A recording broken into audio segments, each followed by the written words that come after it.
He ai ki tētahi pūrongo e mea ana te kingi Māori atu heitia ki te kore ngā iwi o Waikato Tainui e whakatikatika i a rātou anō, ka whakawātea ia i tana tūranga.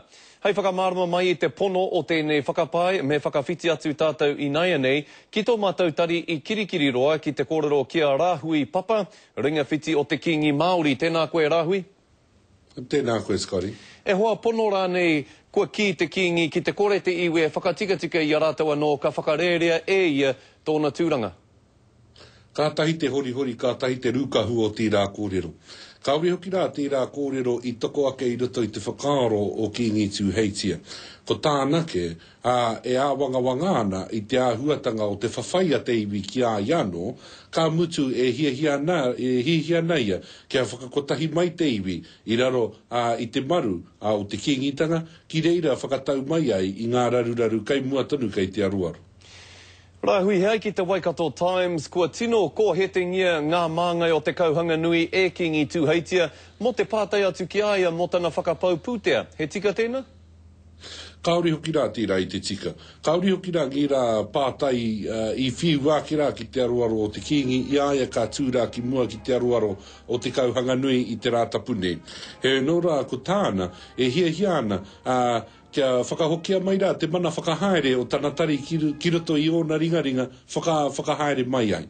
Ko ngenei kōrero kua rā ke rā i te āhuatanga o ngētahi o te iwi tonu, o te kauhanga nui tonu, e whāngai ana i te kairi puata nei o te Waikato Times i konei kirikiri roa.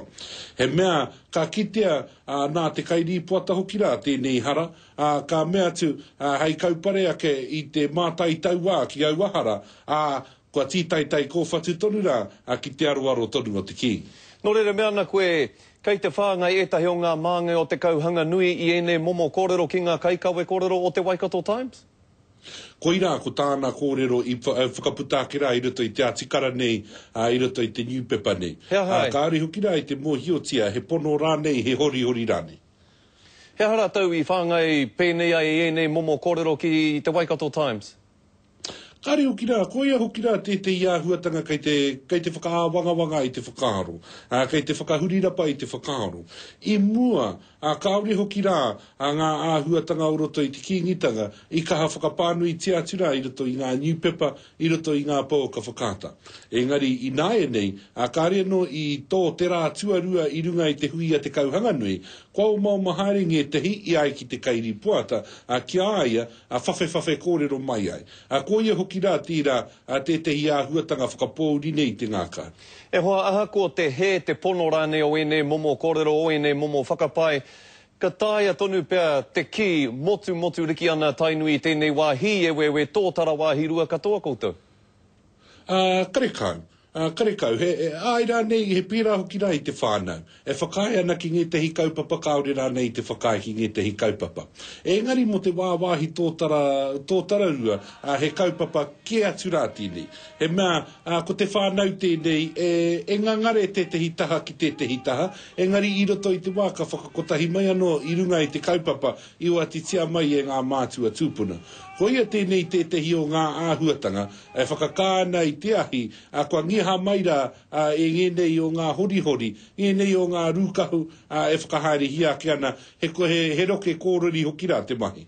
E tika ana rānei te mahi a John Hera mai a rāua ko Taitumu Maipi, te hunga e whakahaere ana i te pūtea, e ahu mai ana i te iwi ki te kingitanga? He unura, ko te āhuatanga kia John Heremia rāua ko Taitumu Maipi, ko tahi tonura te kōrero. Nā te kingi whakaaroa ke ko rāua pēr he tangata pai ki te whakahaere i tana tari, me noho pēr i runga i te whakaaro, mana te kōrero. He pēhanga whakaaro o te kingi ki tēnei pūrongo kātahi anō ka puta mai nei, whai whakaaro ana ia ki te wero i te newspaper, ki te kawera nei i te newspaper ki te kōti? He muatarawa rā i tēnei wāno tēnei ahi tonu nei ngenei kōrero puta mai ai. Me te mea nei, e whakaaro ake ana, ko te whakaaro roto i te kingi, ko te pōuri o tana ngākau. Ko ia tēnei te momo o ngā kōrero kei te hari haere hia ki ngā newspaper i tēnei wā. ko tana tū ki mua i te aruaro o te kauhanga nui, anō nei e kōrero ana ia ki ngō nāno marae, engari ko ia tēnei ko ngā pito kōrero, kua kapohia tuatahi, kua haria tuarua ki te New Pepper, ki reira pānui tia ki te katoa. Rā hui, he mihi nui tēnei nā mātou ki a koe, kia ora rawa atu rā koe, mo e nā whakamārama. Kia ora.